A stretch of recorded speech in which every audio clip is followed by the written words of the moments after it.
All right.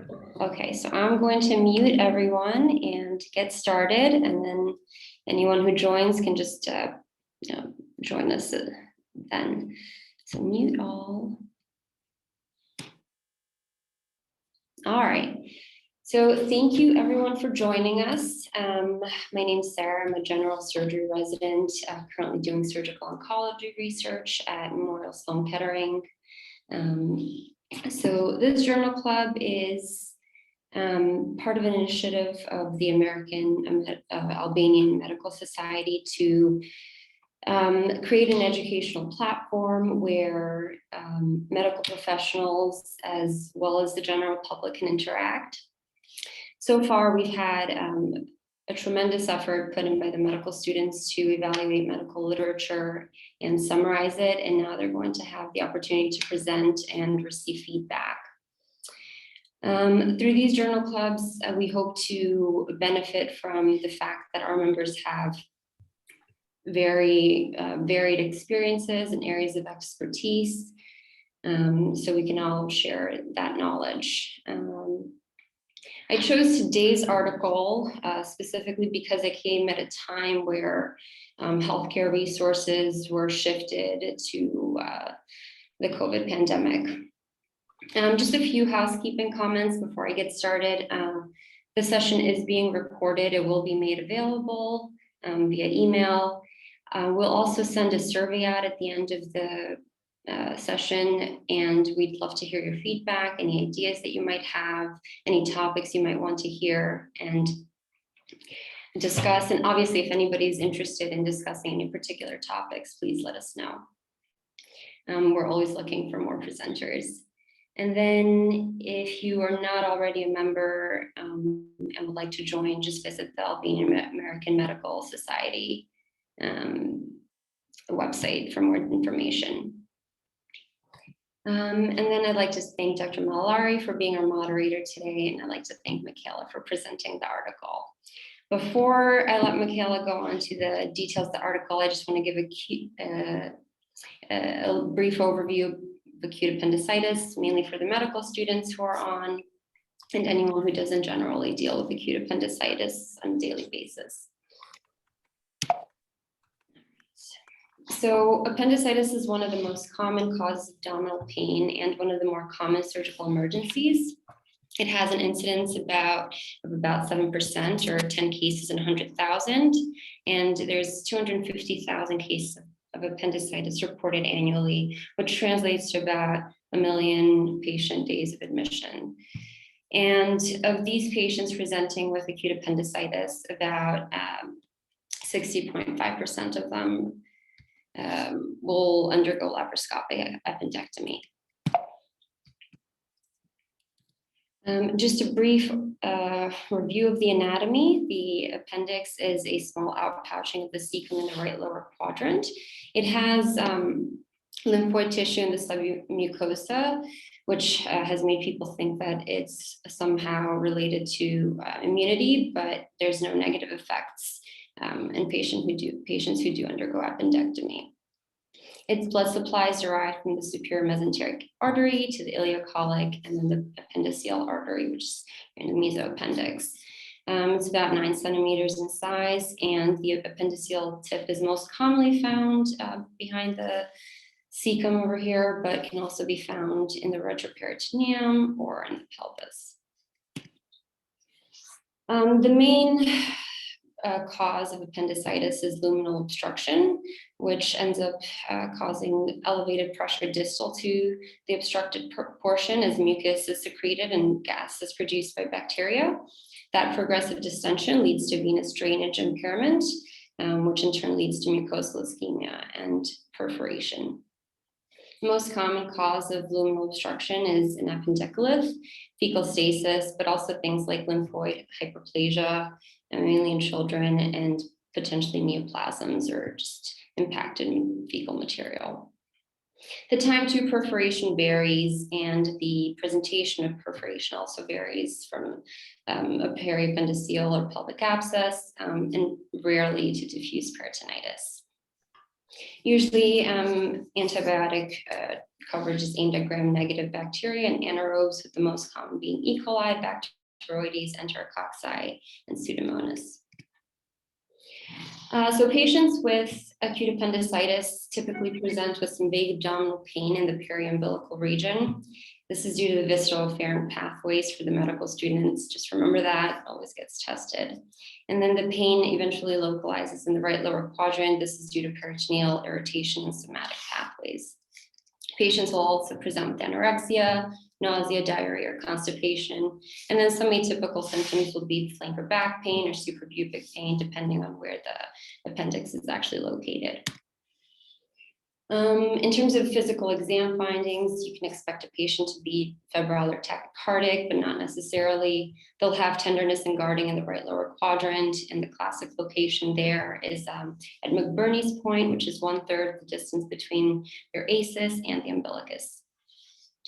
They'll also have rebound tenderness, and there's a few signs here that you can see that are commonly tested. Like Browsing sign is the presence of right lower quadrant pain when you palpate the left lower quadrant. SOA sign is pain with extension of the ipsilateral hip, and obturator sign is pain on passive internal rotation of the flexed thigh. And those can sort of help localize where the appendiceal tip may be. But with the amount of imaging that's done these days, they've kind of just become more testable materials. And in terms of differential diagnosis, so anyone who comes in with abdominal pain, you should consider appendicitis, but then other causes of abdominal pain can be differentiated based on age and gender. So for example, in children, you can have things like mesenteric adenitis, acute gastroenteritis, intussusception, Meckel's diverticulum. In females, especially those of childbearing age, you have to think of ovarian cysts, ovulatory pain, endometriosis, ovarian torsion, and all the gynecological issues. In the elderly, you want to think about acute diverticulitis or malignancy. And then there's a special population, neutropenic patients. You want to think about neutropenic colitis. So laboratory studies that can be used to support the diagnosis of acute appendicitis include leukocytosis with the left shift, but in 10% of patients, you can have a normal white blood cell count. A UA you should expect to be normal, but you could have positive leukocyte esterase for pyuria due to the proximity of the cecum to the bladder. And then any female of childbearing age, you want to make sure you have a pregnancy test. CRP can be elevated sometimes, but it's neither sensitive nor specific. I've seen it used a little bit more in children to sort of complete the clinical picture. And these are just the main labs, but obviously when somebody presents with abdominal pain, you're also going to look at things like liver enzymes, amylase lipase, but these are just a few that will support the diagnosis. And then the textbook answer is that you can, if you have a high enough suspicion and the clinical exam fits, you can diagnose acute appendicitis just on physical exam. But to decrease the rate of negative appendectomies nowadays, almost everybody gets some sort of imaging. In adults, the imaging modality of choice is a CT scan with IV contrast plus minus oral contrast, depending on institutions. And it's a pretty sensitive and specific exam. And on the CT scan, you can expect to see things like a thickened wall, which is seen here as the target sign. The diameter of the appendix will be more than 7 millimeters. You can see fat stranding. And then anything like fluid or air would suggest perforation. And then this is just a CT scan showing an appendicolith or thecolith. In children, to avoid radiation, we most commonly use ultrasound, and on ultrasound, you see an inflamed appendix. It's enlarged, immobile, and not compressible. And sensitivity and specificity are much lower with ultrasound, so sometimes we have like a dedicated pediatric radiologist read these. And then, of course, an MRI can be used, and this is most commonly used in pregnant patients or maybe children who we really want to avoid radiation on, but it's performed without contrast reagents, and Criteria for diagnosis are similar to a CT scan, so a diameter of greater than 7 millimeters, thickening more than 2 millimeters. The downside to an MRI, you could have some motion artifact, and non-radiologists are great at reading them, like residents. All right, so now that we know how it presents, just move on to treatment. So if we have a patient who comes in with acute uncomplicated appendicitis, and that generally refers to a patient who hasn't had pain for too long, who isn't perforated, who isn't very sick. This patient's probably going to go straight to a laparoscopic appendectomy after some fluid resuscitation, some IV antibiotics. And we don't typically continue these antibiotics after surgery. Someone who comes in with perforated appendicitis can also go to laparoscopic appendectomy after fluid resuscitation, some IV antibiotics. And then you want to consider draining an abscess if there is one. You'll continue antibiotics post-op. And then sometimes they may not have had an abscess at the initial presentation, but are prone to developing abscesses afterwards. So you may need to do some CT or guided drainage or laparoscopic drainage afterwards. And then just a brief overview of the laparoscopic appendectomy. So here we've got the appendix at the base of the cecum. We ligate the appendiceal artery, mesoappendix, suture ligate or staple across the base of the appendix. And here's your appendiceal stump afterwards. It's typically a very quick procedure when it's nice and clean like this, but it could also be a mess sometimes.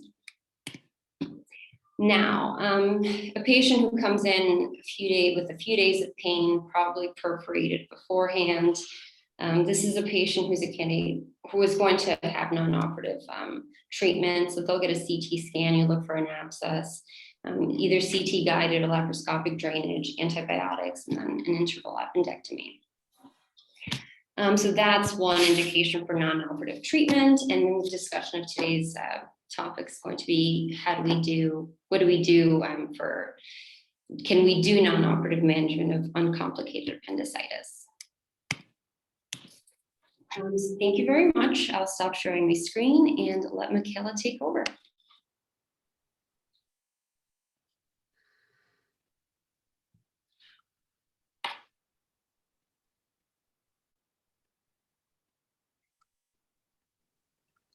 Hi, everyone. Can everybody hear me? Here you go. Okay, perfect.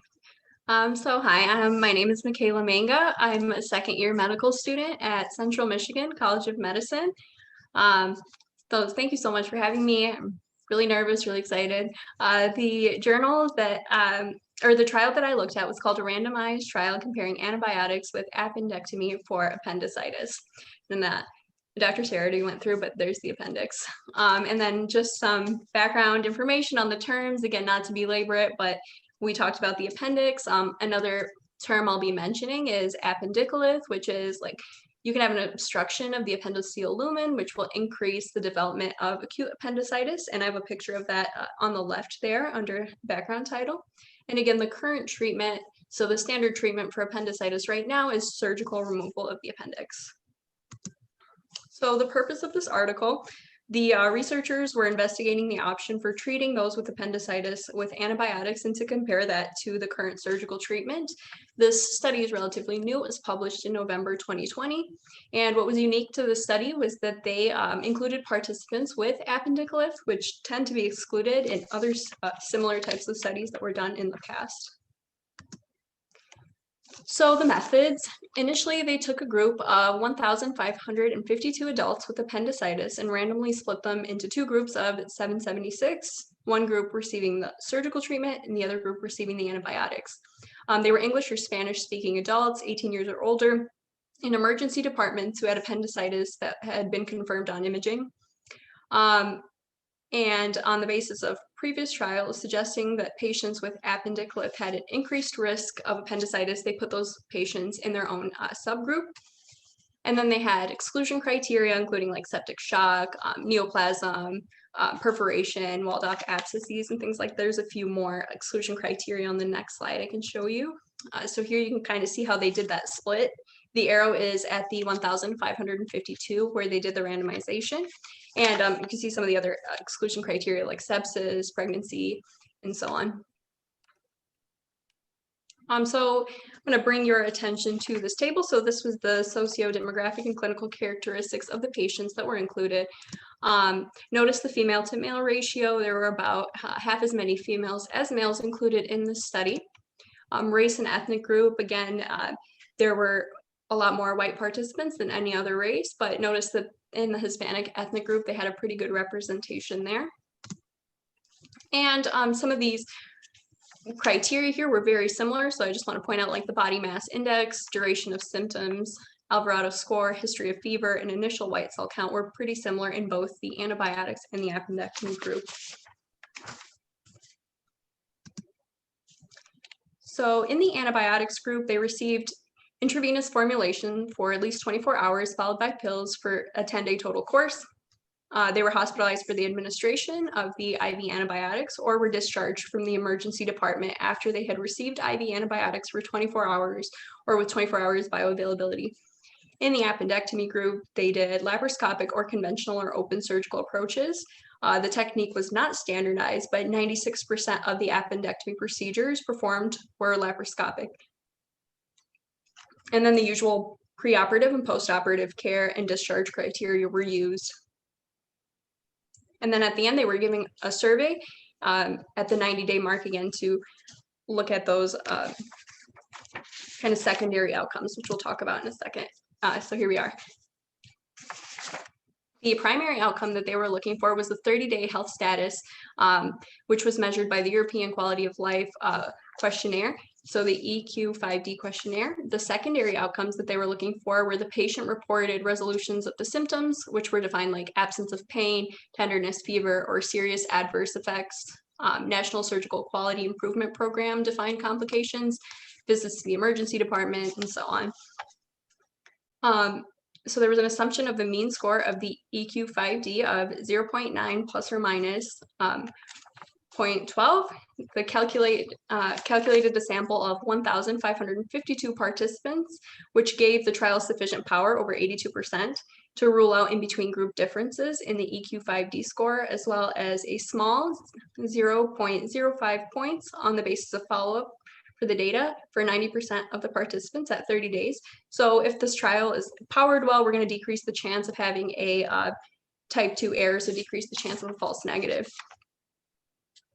The estimated treatment effect and 97.5% one-sided confidence interval were analyzed with the use of pre-specified non-inferiority margins of negative 0.05 points. And so looking at the results, we have using antibiotics to treat appendicitis was not inferior to having surgery according to the study. So it was based on that 30-day health status, which assessed with the EQ5D questionnaire. So scores from 0 to 1 with higher scores indicating better health. So we can see here the overall scores, including the appendicular patients. We had 0.92 plus or minus 0.13 in the antibiotic group and 0.91 plus or minus 0.13 in the surgery group. So people in the antibiotic treatment group were more likely actually to have complications. This was assessed at that 90-day follow-up. In the antibiotic group, we had 27 out of 676 of the participants experienced serious adverse effects compared to 20 out of 656 in the surgery groups. So that's 3.99% and 3.05% respectively. By 90 days, 29% of the participants in the antibiotics group had undergone appendectomy. 41% of those had appendicolith and 25% without.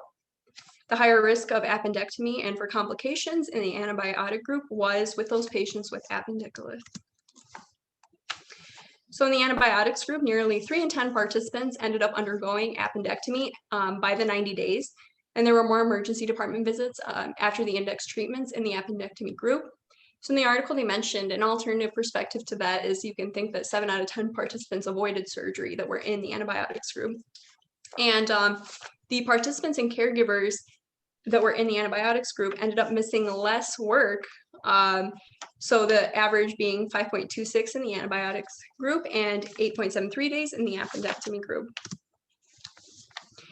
So here we can look at the table, kind of highlighting those results that I just talked about. You can look at the EQ5D scores at the 30 days. You've got antibiotics and surgery overall, and you have it also split up by appendiculite with or without. And at the bottom, I have boxed in here the days missed of work for the participants and the days missed of work for the caregivers. So this figure here is a Kaplan-Meier cumulative incidence curve that was used to describe the incidence of appendectomy over time in the antibiotics group. And so like aforementioned, you can see the antibiotic group, 29% underwent the appendectomy at 90 days, including 41% with appendiculite and 25% without. Another table here, speaking of the adverse events and complications at 90 days. So there was quite a bit of similarity between both of the groups, but the most notable differences were in the NSQIP defined complications. So there were 8.1 per 100 participants in the antibiotics group and 3.5 per 100 participants in the appendectomy group. And the higher rate in the antibiotics group was attributed again to those with appendiculite. And then there was a higher chance of reaction to antibiotics that led to a healthcare encounter in the antibiotics group. So the limitations of the study, so the time frame for the follow-up was only 90 days for those like secondary outcomes, and their initial intention was 1 year, but due to COVID, they had to kind of shorten their timeline. So it wasn't really able to account for longer term complications in that antibiotic group. It wasn't standardized in the antibiotics or in the surgery treatment, so there were more than one option for each patient. The trial was not blinded, obviously, so the patients and the physicians knew what group everybody was in. Again, there was less women in the study and a smaller number of participants in races other than white. And some of the strengths of the study was it included participants with appendiculite, because like I mentioned before, they're normally excluded in studies like this. And there was a decent number of participants. We had 1,552 participants. Some conclusions. So they concluded for the treatment of appendicitis, antibiotics were non-inferior on the basis of the results of that standardized health measurement, so the EQ5D. So just a little bit on that non-inferiority. So that non-inferiority is for studies where it's not ethical to do a placebo effect. So that's kind of how you're looking at this. The non-inferiority margin qualifies the maximum loss of clinically acceptable efficacy. So the treatment in the experimental group can be declared non-inferior to the control, which in this case would be the surgery. So comparing a non-inferiority to a superiority study, because this is a non-inferiority, it won't replace the standard of treatment, basically. And then in the antibiotics group, nearly 3 in 10 participants ended up undergoing appendectomy at 90 days. And the participants with appendiculite were at higher risk for appendectomy and for complications than those without. So the authors highlighted the relevance of the study, particularly during the time of COVID, when patients and physicians may weigh risks and benefits of either option depending on the characteristics and preferences. So potentially more options for people. These are my references here, and thank you for listening, and special thank you to Dr. Sara, who really helped me out with this.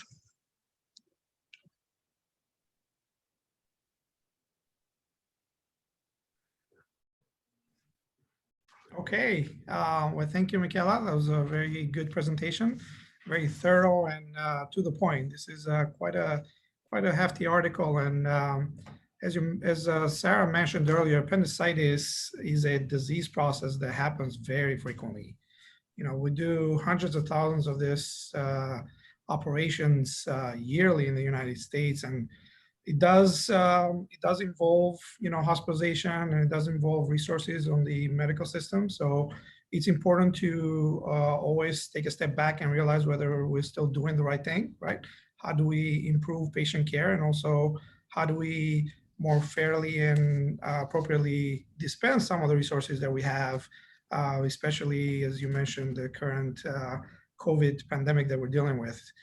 So Sara, thank you so much for your presentation. That was a great overview of appendicitis. Everybody has heard the word appendicitis. but a lot of people don't necessarily understand, what it involves, how it happens. I'm a general surgeon myself, so I do these procedures regularly. And one of the most common questions, I get from patients and their family members is, how did this happen? What did I do? Why did I get appendicitis now, or why did my family member receive it? So thank you, Sara, for that presentation. We do have Dr. Chaushai on our video club today. So Dr. Chaushai, please feel free to chime in if you have any comments or questions as well. I'd like to start with a comment. Yeah. First, I think that Sarah's presentation was one of the finest that I've heard in a 40-year career, and I enjoyed it very much.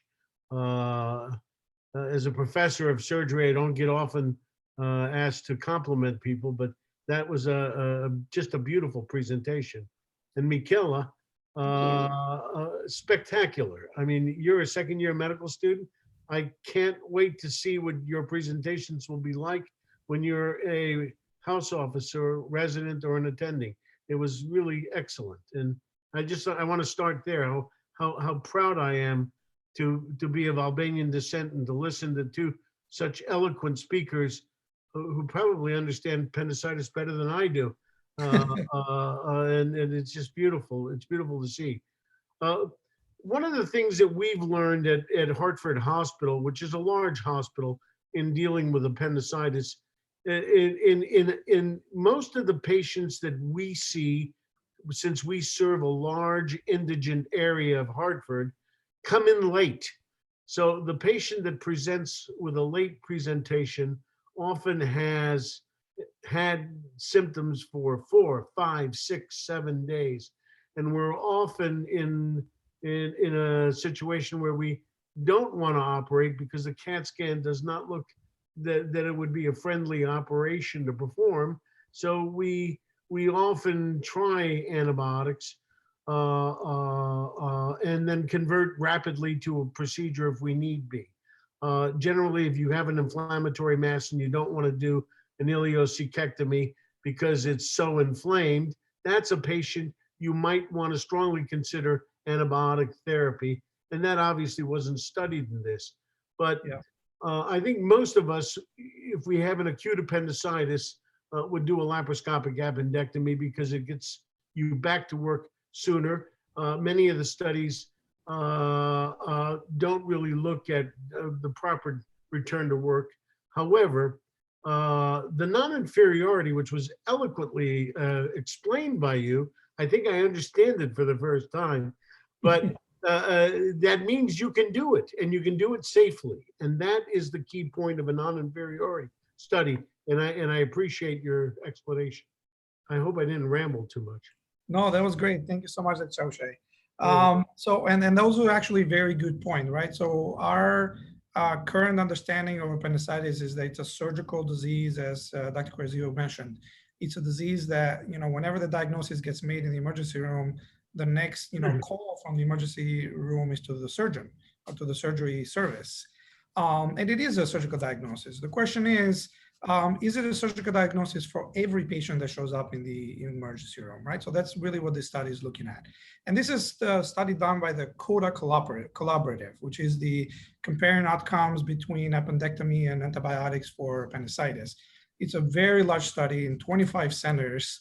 And as Michela mentioned, there were 1,500 patients that were enrolled in the studies. Now, just to give everybody an idea, when a patient shows up in the emergency room with abdominal pain and they're told they have appendicitis, and then somebody else comes in and says, oh, by the way, would you like to try antibiotics instead of surgery? Not a lot of patients are going to say, oh yeah, I'll get into the study and try antibiotics.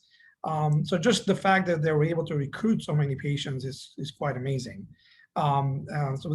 Which adds to the power and the importance of this study.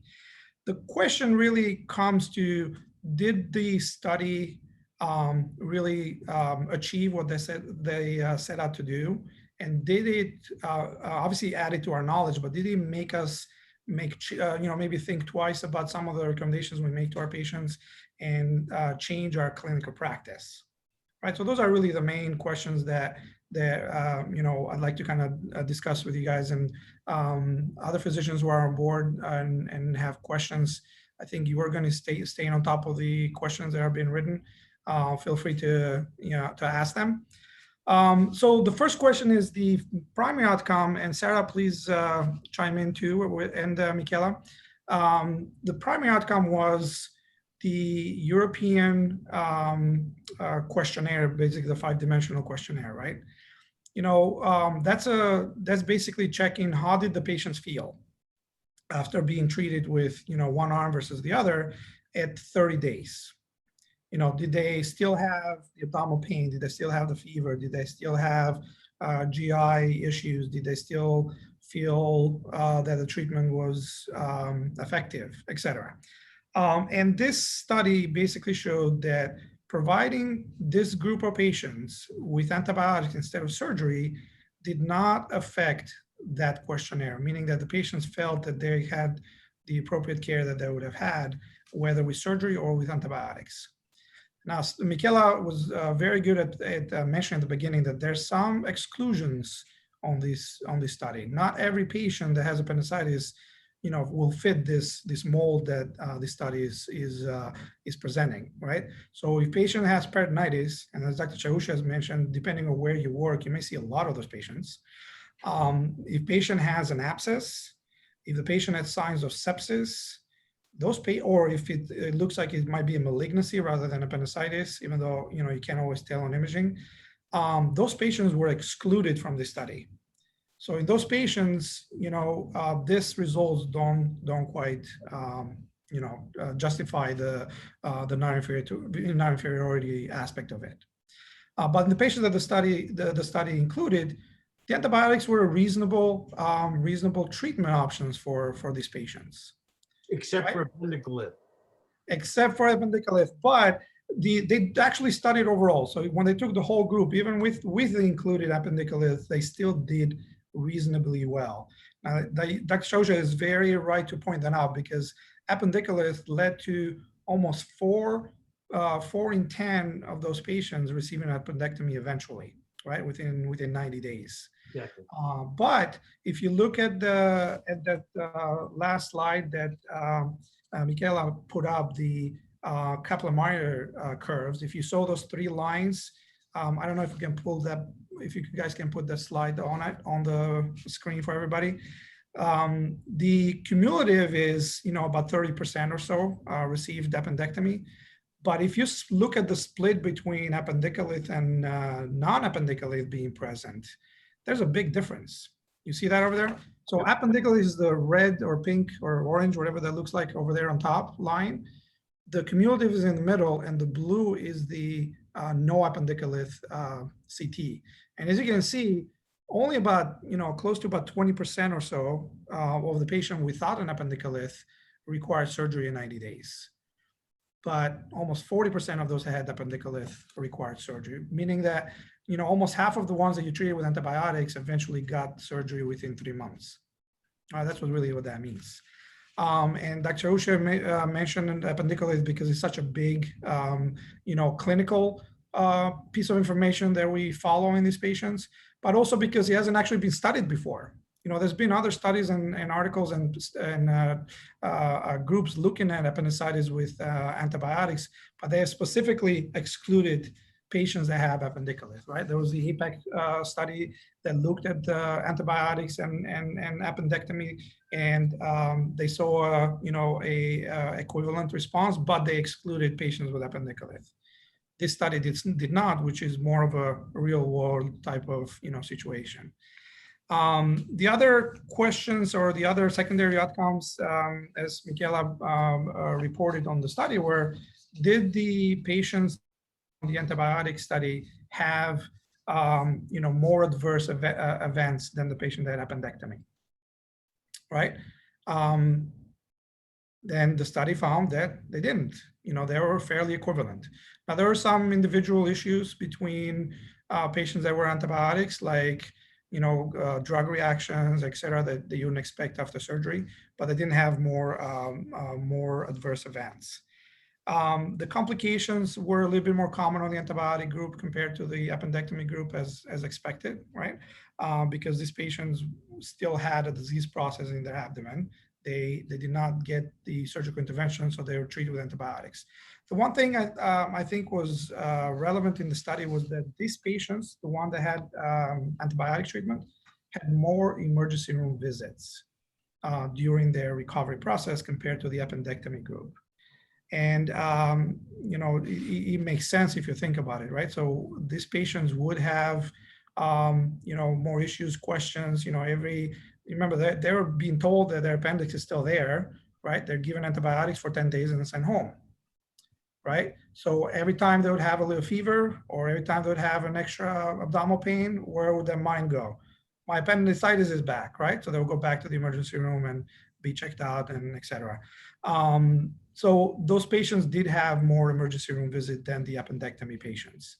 And that can affect, you know, the fact that is this actually releasing more healthcare resources if these patients keep coming back to the emergency room to be checked out, for example, for their pain and be worked up for it, where the other group, they had their appendix out and they went home, and there are few, if any, returns to the emergency room. Right? So that's an important part to discuss. And the other benefit Lorenc, I'd like to amplify what you just yeah, said. go ahead. Analysis that have been done in several other studies looking at the cost effectiveness of antibiotic therapy versus laparoscopic have cited, believe it or not, more on the favor of laparoscopic than antibiotic for pure simple appendicitis because right. of the length of follow-up, the repeat CAT scans that need to be redone, and other items that occur. So your point is very well taken and completely correct. Thank you. Yes, and it's you know, it's an interesting piece of information because when you talk to these patients in the emergency room or the families, depending on, you know, how old the patient is or who you're dealing with, you know, these are the type of questions and these are the type of risk benefits, you know, that you have to not just think about, but you have to discuss with your patients, because certain patients may weigh certain aspects of their care or aftercare or complication rates differently than other patients or other family members.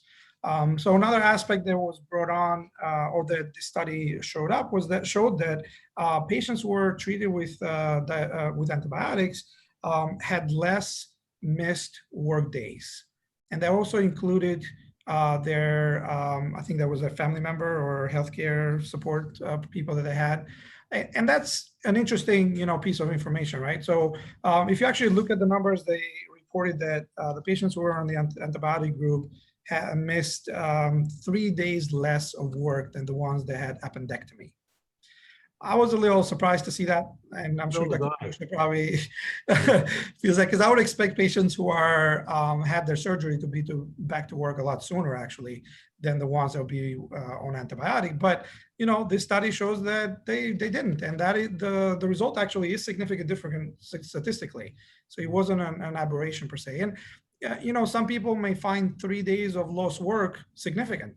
But it could be an aberration too, because the study was not set up to evaluate that and remove all bias that would be present. So there, you have to ask what bias was present in that's the very true. of the patients. Yes, that the actuation is actually very correct. So they didn't set out to find out missed work days. They, you know, that wasn't part of their outcomes. But and there could be a lot of bias when you're looking at this stuff because you know, patients, especially, you know, looking at appendicitis itself, you know, patients who are on antibiotics, they may be able to work from home, for example. They might be able to, you know, say that they're feeling better, so they're back to work when the antibiotics kick in, while patients who have surgery will have surgical pain. So they may feel like they need to recover longer, et cetera. So there's a lot of biases that come into that. And that piece of information is definitely something that will be worth looking into in the future, whether it's and real also you don't know the bias of the doctor. Some surgeons tell their patients, you stay home for 6 weeks. That's true. And you know, I tell my patients to go back to work as soon as they feel like it. So what's your average, Dr. Chosha? What do you usually tell them? I tell them when you feel up to it, go back to work. So if they say, I want to go back next week, you'll be okay with that Knock usually? yourself out. Excellent. So I usually tell my patients, depending on who the patient is and what kind of job they do. So actually what I do personally is I ask them, what do they work on? You know, Dr. Chausha knows where I worked at. So there's a lot of farm workers here. There's a lot of patients who do a lot of heavy manual work. So I ask them what kind of work they do. If they do heavy manual work or, you know, lift heavy weights and things like that, I usually would tell them to either be able to do a, you know, kind of a no weight lifting type of job if they're able to, or to take at least 2 weeks. But you know, Lorenc, most of the people in Bakersfield, California that are working there at heavy farm work many of them are illegal aliens. And when we did their appendices at Kern Medical Center, those patients wanted to go back as soon as possible because they had no insurance. That's true. That's very true. But as a physician, I have to be, you know, kind of weighing some of the risks that they take, right? So when you're doing surgery, and I perform almost exclusively laparoscopic, you know, appendectomy. I don't think I've ever done an open one since residency, but the don't say that. You just jinxed yourself. But laparoscopic surgery still has incisions, right? So those incisions have to heal. They do run the risk of hernias, etc. So you give the patient the information, and then the patient has, you know, makes that decision. So that's an important aspect to be aware of, and to, you know, to kind of bring to the patient's you know, awareness, so that they can make a decision on what they want to proceed with. I do feel that the fact that the antibiotic groups had a, you know, multiple ED visits plus, you know, 20 to 30 to sometimes 40% with appendiculis having to require surgery later on is not a small number. You know, if somebody told you that, hey, you have heart disease, but if you take this, you know, this pill, you know, 70% of the time you're not going to have a heart attack, but 30% of the time you're going to have a heart attack. So what are you going to do? You're going to take it, or you're not going to take it? You're going to take it, right? Even if it's only, you know, 70% is like, hey, I'll take the benefit that I can, right? Because it can be a big deal. And the other thing is, this patients were only followed for 90 days. You can still get appendicitis even later than that. Yeah. One thing that I tell my patients actually fairly frequently is that once you have your appendix out, it does not grow back. You will never get appendicitis again. It's a one-time deal. So well, that's partially true. You can have recurrent appendicitis in patients that have not had a proper appendectomy performed, and where the length of where the appendix is not amputated at the level of the cecum, but they leave a little stub. And in that stub, you can get recurrent appendicitis. That's a little embarrassing for the surgeon, yeah? Yeah, I feel like that's actually, I wrote a paper on that in 1996 because it happened to me. Oh, really? Well, not that it was your fault per se. I'm not going to judge your skills. No, it's my fault. I accept my fault. But I would feel like that would be more of a surgical failure per se, because, or technical issue rather than, you know, a diagnostic issue per se. So I tell my patients this because, you know, you can get patients, there are, you know, 18, 20, 25-year-olds with appendicitis. They have another 50, 60, 70 years of life to go. And they do have the risk or the potential to get appendicitis again. This study only looked at these patients for 90 days. That's only 3 months, right? So that's not that long of a time. The other thing is, a lot of studies that have looked at appendicitis in the past have looked at pediatric or patients who are in the pediatric group, as far as whether we can treat them with antibiotics only and avoid surgery on those patients. And some of the reasons are, you know, are complicated, but some of the reasons are, you know, the main healthcare provider for those patients are pediatricians who are not too fan of surgery, and obviously you're dealing with a young patient that the family, you know, is worried about going through anesthesia and surgery, et cetera, et cetera. But this study, or this paper, did not look at that group, which was, I thought, very interesting and relevant on our clinical practice, because unless you're a pediatrician, you never have to look at those, studies again because they don't apply to adults, right? Pediatrics are not small, they're not small adults, they're their own entity. So having said all that, the paper itself and the study I thought was very well made. The way they set up the trial was extremely difficult. I was surprised to see how many people they were able to recruit. But just to put things in perspective, if you look at the table where they reported all the patients that they approached 8,000 people. And out of those 8,000 people, they were only able to convince to get into a trial only about 1,500. So just to give you an idea of, how difficult it is to do these studies. So as somebody who had to approach patients for this trial, it was very weird to me because it's not, do you want antibiotics or do you want surgery?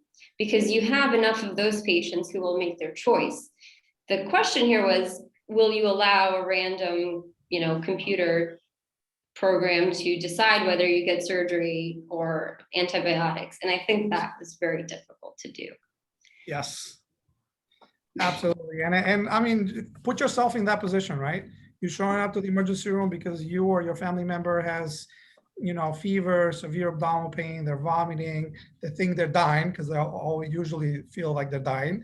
And some random person tells you this. How would you respond to that, to that approach, right? So it's very difficult to do this. And that's partly the reason why they're collaborative. They have 25 big academic centers actually on both US coasts and throughout the US. So it's a full-throated effort in trying to get, this data collected in a way that would hopefully show, what they're trying to find, which is a antibiotic treatment an option for patients with appendicitis.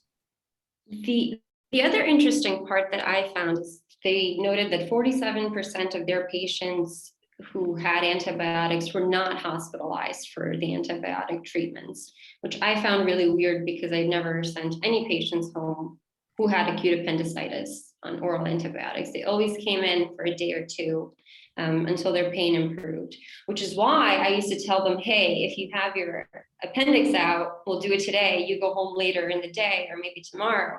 But if you have to stay here for antibiotics, that could take a number of days. So I was really surprised that with the results of, Right. missed work days and all of that. But I think that probably shows you a selection bias because most of the patients that would be coming in would be very early appendicitis. That is not what inner city hospitals see. Most of the stuff that we see or the Children's Hospital in Hartford, or even at the University of Connecticut, which is in the suburbs, are patients with several day history. It's a rare patient that comes in with 8 hours of periumbilical, then radiating to the right lower quadrant. You get a little white count and you take them to the OR. Those are rare. We don't see that many of them. Yeah, those are nice to see, but those are rare, as Dr. Chaushi said. It's like- nice to do those surgeries, but it's very rare that you actually find that. It's like Most of them are a disaster, yeah. I was just going to ask a question. Yeah, Is please. my name is, of course you see my name there, but I'm general surgery trained as well. Does anyone have any idea what the European vascular trained at Hartford Hospital. It's an honor to share a screen with you, Dr. Chaushi. But what I was going to say and ask is anyone familiar with the European quality of life? Because I've been Googling and I can't find it. So there's actually on the article, and I'm not sure if you have the journal article in you, there's a link where you can actually, in the article, you can actually go and pull it up. And, But it's a lot better than yours. I can tell you that. They have wine at 10 o'clock in the afternoon, 10 in the morning, and coffee at 3 in the afternoon. What are you doing, Edion? No, well, I guess they're taking the antibiotics and going to a bar and having That's a good point. So yeah, you could go sleep in your own bed, right? I think they looked at things like, gastrointestinal health, like mobility, just systemic symptoms, whether they're able to work and things like that. On a more serious It's a good survey, actually. Yeah, it is. It's being validated. That's why they use it. But go ahead. I'm sorry, Dr. Chai. On a more serious note, I mean, there's a patient population that obviously this was a 90-day study that you don't know how many of those appendicolists that we left behind are coming back with appendicitis within a year, 2, 3, 5, and whatnot.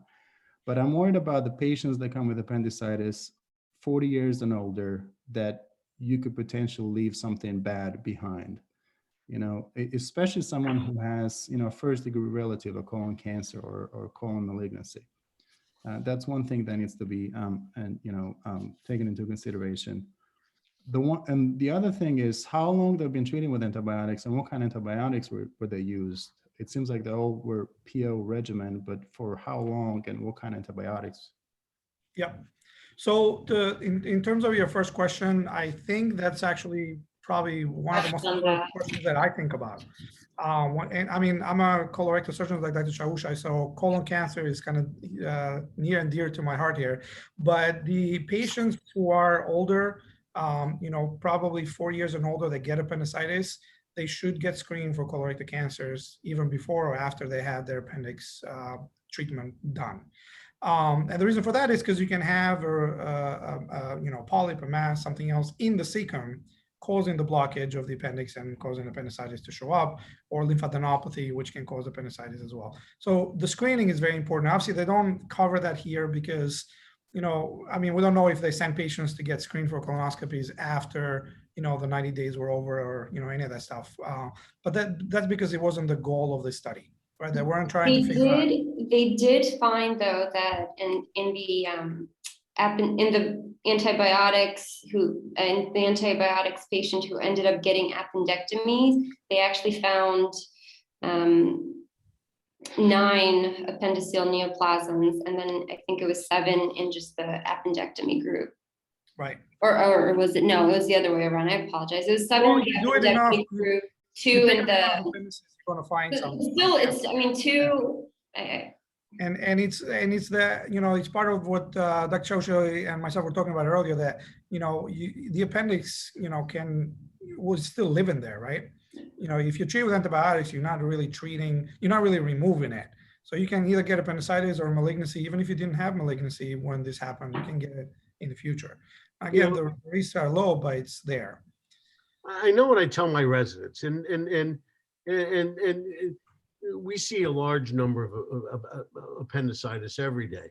And if the cecum and the appendix look like an inflammatory mass, try antibiotics to see if we can get the patient to a situation where we can either establish what it is or not, or where we can more effectively remove the appendix without the morbidity of having to do a partial colectomy. If you've got a very early appendix in a 16-year-old, take it out, treat it with antibiotics, do whatever makes everybody happy isn't going to be a problem. In anybody over the age of 40, that person needs a colonoscopy at some point in time. He's going to need a repeat CAT scan. Even if you treat him with antibiotics, the cost is going to be high. So I wouldn't put my scalpel away yet if I were a young surgeon, because I think the majority of laparoscopic camera is going to be treated with surgical intervention, which is going to be laparoscopic. Absolutely, and just wanted to bring up the point that Dr. Kryeziu mentioned earlier about the 47% of patients that were not hospitalized. So the way they did this studies is that I think Dr. Chai asked the second question about the antibiotics they used. So they left the antibiotic choice to the physicians treating the patient.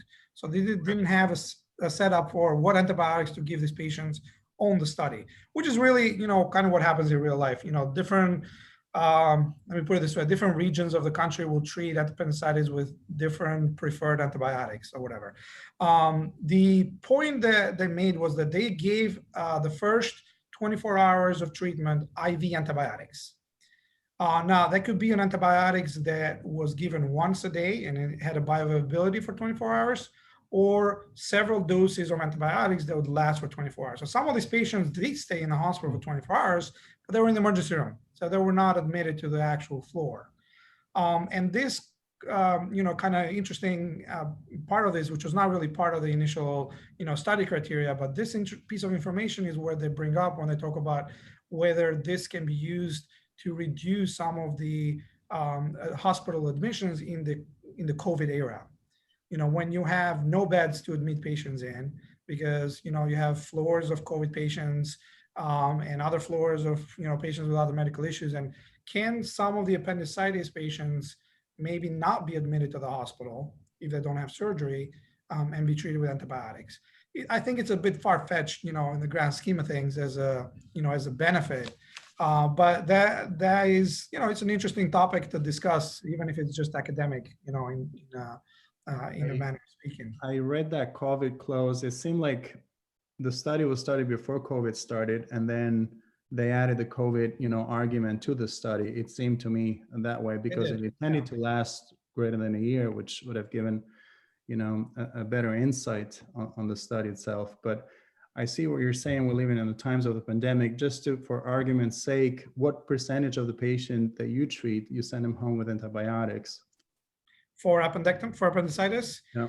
So my general practice is, if I do an appendectomy of a patient that was not perforated, they do not go home on antibiotics. But that's true for all of us. But do you not ever operate on appendicitis? Which patient I don't operate on for appendicitis? Yeah. I can't think of a patient that I've sent home with appendicitis. Let me put it that way. I have sent patients home who had perforated appendicitis with an abscess that they've had drained in the hospital and have gone home with antibiotics. That's different. Dr. Kryeziu said it best. I mean, most patients in most academic centers, even if you have appendicitis that you're being treated with antibiotics, you're going to get watched. You're going to be kept in the hospital for 24 hours. Nobody's going to send you home as an ambulatory patient. And if they are, they're crazy. They're willing to, they're accepting a medical legal liability that doesn't make any sense to me. You don't know if that patient's not going to get worse, and you should observe that patient. I applauded Dr. Kryeziu when she said it. I said, that's great. I think there's two separate topics here. One is the academic discussion, and we can talk about it, and there's some truth to the fact that you can treat certain appendicitis patient population with antibiotics. Right. And you can feel fairly comfortable without the appendicolith and without the phlegma or whatnot. And I realized that the phlegma was not included on the study. But in real life, and if you want to personalize it, if it was me now having acute appendicitis and going to the emergency room and have an appendicolith or have a target sign and I have a Y count of 13, I'll have an appendectomy. I'm on my way, Edion.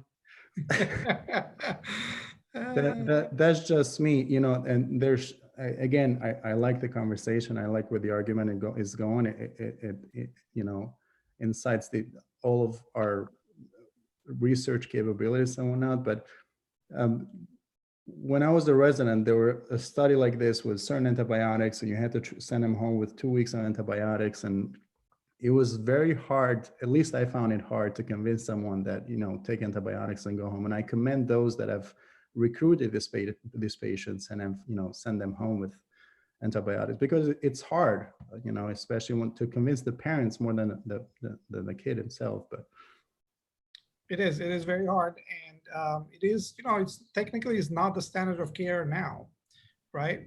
As Dr. Chausha, like Kryeziu, and everybody is bringing it up, is that no one's going to send a patient with diagnosed appendicitis home, the same day or even with antibiotic, because it's a real risk. These patients can get really sick while they're at home. You don't know if they're going to be able to come back to your hospital or go to another hospital, and then they don't know what the story was or what the plan was. And the other issue is that, even though the things like mortality from perforated appendicitis are low, complications rates are high. From intraperitoneal abscesses to bowel obstructions to sepsis. These patients can get really, really sick. Yeah. The study, I think it's an interesting study. I think it's more academic, to be honest with you, at this point, rather than change our clinical practice. And Dr. Chausha says best is, laparoscopic appendectomy is it's a surgery that will treat the disease, right? Antibiotics will control it. Maybe they'll get you over the hump or whatever is happening over there, but it's not really treating the disease. That's why you can still get it again, right? 40% of people that had an appendiculis had their appendix taken out eventually within 3 months. And that's not a small number. Yes, they can say, well, 7 out of 10 or, 6 out of 10 did not, but keep following those people and they'll get it eventually. There's a reason why they got appendicitis to begin with, right? There's whatever anatomical or, intestinal issue that brought that on is very likely will happen again. In So I don't Lorenc, think anyone there's a subcategory of patients that you worry about, and that I've always worried about in my career. It's the young woman, because the consequence of error of a perforated appendix in a young woman could be infertility later on. Yes. And so I'm very aggressive in trying to make sure that an early appendectomy is performed in a young woman if I'm sure of the diagnosis, so that I can prevent any long-term complications that will haunt the patient far longer than my 3 days of having right lower quadrant abdominal pain post laparoscopic appendectomy. Absolutely. That's very, very true, actually. And that's an important aspect that, you have to think about between not just what you can do for the patient, but who the patient is, right? Their age, you have to worry about malignancy, right? If their gender, if you have a woman, especially a young woman, or, a young age, in the 20s or 30s that, has the potential to get pregnant, if she has the complications from appendicitis, and gets perforations, trapping of her tubes and becomes infertile, that's a huge deal. Not just medical legally, but just, emotionally and psychologically for the patient, and obviously for you, because you're going to be thinking about the case for the rest of your life. You're never going to forget a case like that. So all these things need to be always thought about, and you kind of have to keep those in mind because you're looking at an individual patient. The other thing that it's important to be aware of it, because, most, if not all of us are physicians here and see patients, is that these studies are great. They give you a lot of information, not just knowledge, but also give you a lot of, kind of numbers that you can use when you discuss risks and benefits, with the patients. But at the end of the day, you have one person in front of you, right? If they say that the risk is 40% to get your appendix in 3 months, guess what? That's not that patient's risk. That's the population's risk. That patient's risk is either 0 or 100%. They're either going to get their appendix taken out in 3 months, or they're not. They don't get, 40% of their appendix taken out, right? So you have to be aware of, reality in clinical practice versus reality in academic, situation. But knowing this information will give you that knowledge and that, armamentarium basically to get in front of that family or their patient and be knowledgeable about the conversation that you have. That's why it's important to understand, studies like this. And they're very difficult to do, as we've discussed today, which is, so why are these people wasting their time, right? Why are they studying these patients? Just to have their, name among 50 other, authors?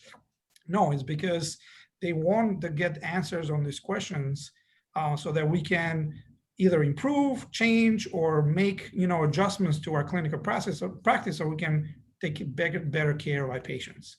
And even if the only thing you get out of this study is better information about the pathophysiology of appendicitis or treatment options, well, you may get a patient that doesn't follow the book. You may get a patient that is really sick. You don't want to take to the operating room, as Dr. Chausha mentioned. These patients sometimes have to. And you have, you have a data to support that I can treat this patient with antibiotics and hold off on surgery to stabilize them, for example. And if somebody tells you that, why are you doing this? This is a surgical problem. You need to take this patient to the operating room today. You say, well, no, and these are my reasons. You're not just making things up at that point. And that's the benefit or the point of getting some of this, information teased out and kind of compared. So I thought another thing that I took away from this is, like, certainly if a patient has acute uncomplicated appendicitis, can go to the OR, just take them. But maybe you have a patient who, for one reason or another, would prefer to delay surgery. I think this also, as you said, gives you data to back the fact that maybe you can treat them, get them over the hump for a week or two up to a month, 2 months, and then bring them in for an elective appendectomy when it's potentially more convenient for them. And I guess I know that the COVID stuff was sort of added on. I think I listened to a podcast with one of the main authors of the paper, and they said that they just stopped data collection 90 days after like the last patient was enrolled so that they could get the COVID information, get the information out in terms of like COVID analysis. So I think it's fair to say that you can treat a patient with antibiotics and then maybe bring them in for an elective procedure. Let's say like your resources are very limited at that time in your hospital. I think it just gives you a leg to stand on. That's absolutely right. And, the other situation is, especially for medical doctors, here they may work in a facility where they may not have access to surgical services immediately, for example. Do they need to take this patient and transfer them, for example, to a tertiary center where surgical services are available? Or should they consider, depending on obviously the presentation of the patient, but should they consider treating them with antibiotics the way this study treated those patients? Those are very important things to keep an eye on, because our situations where we're working or what patients we see is not necessarily uniform throughout the country. Obviously, there's a lot of hospitals and a lot of areas they have very scarce availability for specialists and even surgical services. If that patient has to be flown in, for example, 2 hours, or have to be driven by 5 hours to get to a hospital where the surgeon is available. Upper Peninsula of Michigan. Exactly. So the question is, you have some. In your honor, Michela. So you have some support for that decision of holding off on wasting, or not wasting, but using those resources basically for patients that may have a very simple, non-complicated appendicitis.